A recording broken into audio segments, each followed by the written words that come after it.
মজুদ কমার আশঙ্কায় সাময়িক বিরতির পর কিয়েভে ফের যাচ্ছে মার্কিন অস্ত্র। ইরানের পারমাণবিক কর্মসূচির রাজনৈতিক সমাধান খুঁজতে সক্রিয়ভাবে কাজ করছে রাশিয়া। সেনাপ্রধানকে জড়িয়ে প্রেসিডেন্টের পদত্যাগের গুঞ্জন প্রত্যাখ্যান করল পাকিস্তান সরকার। ২৭ মে থেকে গাজায় ত্রাণ কেন্দ্রে ৭৭০ জনের বেশি ফিলিস্তিনিকে হত্যা। ট্রাম্পের চিঠির জবাব দিল ব্রাজিল, আনুপাতিক পাল্টা ব্যবস্থার ঘোষণা প্রেসিডেন্টের। সর্বশেষ জানাবো জুলফিকার ব্যালিস্টিক ক্ষেপণাস্ত্র দিয়ে ইসরায়েলি বিমানবন্দরে হামলা হুথিদের। শিরোনাম শুনলেন, এবারে বিস্তারিত। মজুদ কমার আশঙ্কায় সাময়িক বিরতির পর কিয়েভে ফের যাচ্ছে মার্কিন অস্ত্র। ইউক্রেনে অস্ত্র পাঠানোর সাময়িক বন্ধের কয়েকদিন পর কিয়েভে ফের আর্টিলারি শেল এবং জিএমএলআরএস রকেট সরবরাহ করেছে যুক্তরাষ্ট্র। বৃহস্পতিবার ১০ জুলাই মার্কিন কর্মকর্তাদের বরাত দিয়ে এপি জানিয়েছে, পেন্টাগনের উদ্যোগে কিছুক্ষণ বিরতির পর যুক্তরাষ্ট্র ইউক্রেনে কিছু অস্ত্র সরবরাহ পুনরায় শুরু করেছে। মার্কিন মজুদ কমে যাওয়ার উদ্বেগের কারণে গত সপ্তাহে অস্ত্রের চালান সাময়িকভাবে বন্ধ করে দেওয়া হয়েছিল। নাম প্রকাশে অনিচ্ছুক দুই কর্মকর্তা এপিকে জানিয়েছেন, পুনরায় সরবরাহ করা অস্ত্র সামগ্রীর মধ্যে রয়েছে ১৫৫ মিলিমিটার আর্টিলারি শেল এবং নির্ভুল নির্দেশিত জিএমএলআরএস রকেট। এর আগে গত সপ্তাহে মার্কিন মজুদ হ্রাসের উদ্বেগের কথা উল্লেখ করে পেন্টাগন ইউক্রেনে কিছু অস্ত্র সরবরাহ স্থগিত করে দেয়, যার মধ্যে ছিল নির্ভুল যুদ্ধাস্ত্র এবং বিমান প্রতিরক্ষা ইন্টারসেপ্টর।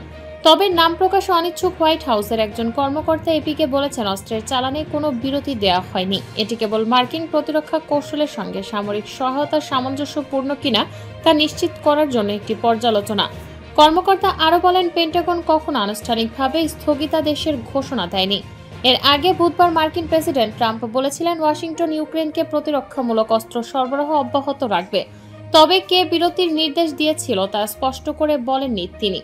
এরপর এপির প্রতিবেদন অনুসারে ট্রাম্প ব্যক্তিগতভাবে পেন্টাগন এবং হোয়াইট হাউসের মধ্যে সমন্বয়ের অভাব নিয়ে হতাশা প্রকাশ করেছেন।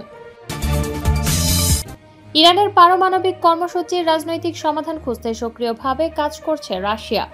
ইরানের পারমাণবিক কর্মসূচির রাজনৈতিক সমাধানের জন্য সক্রিয়ভাবে চেষ্টা করছে রাশিয়া। বৃহস্পতিবার ১০ জুলাই উপপররাষ্ট্রমন্ত্রী সের্গেই রিয়াবকভ সাংবাদিকদের কথা বলেছেন। জ্যেষ্ঠ রুশ কূটনীতিক উল্লেখ করেন, রাশিয়া ইরানের পারমাণবিক কর্মসূচির সঙ্গে সম্পর্কিত প্রতিটি সমস্যার রাজনৈতিক সমাধানের জন্য সক্রিয়ভাবে চেষ্টা করছে। প্রেসিডেন্ট পুতিনের নেতৃত্বে আমরা ওয়াশিংটন, তেহরান এবং আন্তর্জাতিক আণবিক শক্তি সংস্থা সহ সকল পক্ষের সঙ্গে সমন্বিত কাজ চালিয়ে যাচ্ছি। আমরা এই কাজ চালিয়ে যাব। রিয়াবকভের মতে, কূটনীতি এবং সাধারণ জ্ঞানের মাধ্যমে শক্তি প্রয়োগের প্রবণতা মোকাবেলা করা গুরুত্বপূর্ণ। ১৩ জুন রাতের দিকে ইসরায়েল ইরানের বিরুদ্ধে সামরিক আগ্রাসন শুরু করে ২৪ ঘণ্টারও কম সময়ের মধ্যে ইরান প্রতিশোধমূলক হামলা চালায়। সংঘাত বৃদ্ধির ৯ দিন পর মার্কিন যুক্তরাষ্ট্র সংঘাতে যোগ দেয় এবং ২২ জুন ভোরে ভারী বোমারু বিমান ফোর্ডো, নাতাঞ্জ এবং ইস্পাহানে ৩টি ইরানি পারমাণবিক স্থাপনায় আক্রমণ করে। এরপর ২৩ জুন সন্ধ্যায় তেহরান, কাতারে অবস্থিত এই অঞ্চলে যুক্তরাষ্ট্রের সবচেয়ে বড় ঘাঁটি আল উদেইদে ক্ষেপণাস্ত্র হামলা চালায়। এরপর মার্কিন প্রেসিডেন্ট ডোনাল্ড ট্রাম্প আকস্মিক এক বিবৃতিতে বলেন, ইসরায়েল এবং ইরান ২৪ জুন থেকে কার্যকর হওয়া একটি পূর্ণাঙ্গ যুদ্ধবিরতিতে সম্মত হয়েছে। সেনাপ্রধানকে জড়িয়ে প্রেসিডেন্টের পদত্যাগের গুঞ্জন প্রত্যাখ্যান করল পাকিস্তান সরকার।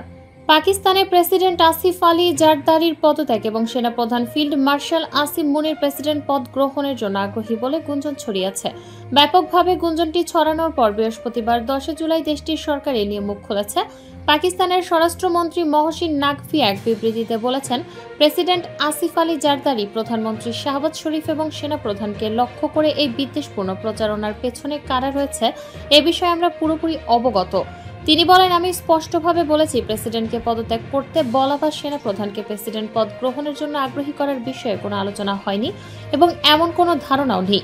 নাকভি বলেন, প্রেসিডেন্ট জারদারির সশস্ত্র বাহিনীর নেতৃত্বের সঙ্গে একটি দৃঢ় এবং শ্রদ্ধাশীল সম্পর্ক রয়েছে। তিনি প্রেসিডেন্টের একটি উক্তি উদ্ধৃত করে বলেন, আমি জানি কারা এই মিথ্যাচার ছড়াচ্ছে, কেন তারা তা করছে এবং এই প্রচারণা থেকে কারা লাভবান হচ্ছে। পাকিস্তানের স্বরাষ্ট্রমন্ত্রী আরও বলেন, এই আখ্যায়নের সঙ্গে জড়িতদের প্রতি আমার কথা হলো, শত্রুরা বিদেশি সংস্থাগুলোর সঙ্গে সহযোগিতা করে যা ইচ্ছে তাই করুক। আমাদের ক্ষেত্রে আমরা পাকিস্তানকে আবারও শক্তিশালী করার জন্য যা কিছু করা প্রয়োজন তা করব ইনশাল্লাহ। ২৭ মে থেকে গাজায় ত্রাণ কেন্দ্রে ৭৭০ জনের বেশি ফিলিস্তিনিকে হত্যা।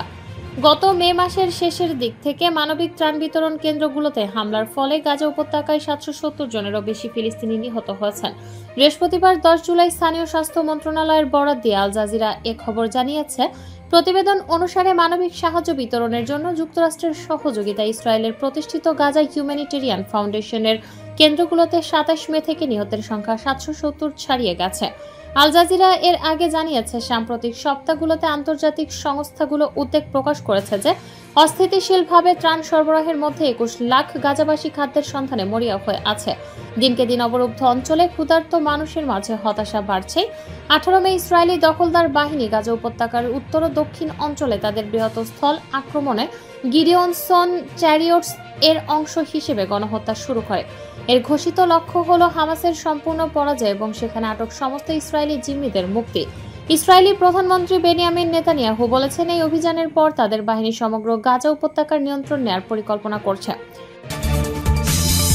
ট্রাম্পের চিঠির জবাব দিল ব্রাজিল, আনুপাতিক পাল্টা ব্যবস্থার ঘোষণা প্রেসিডেন্টের।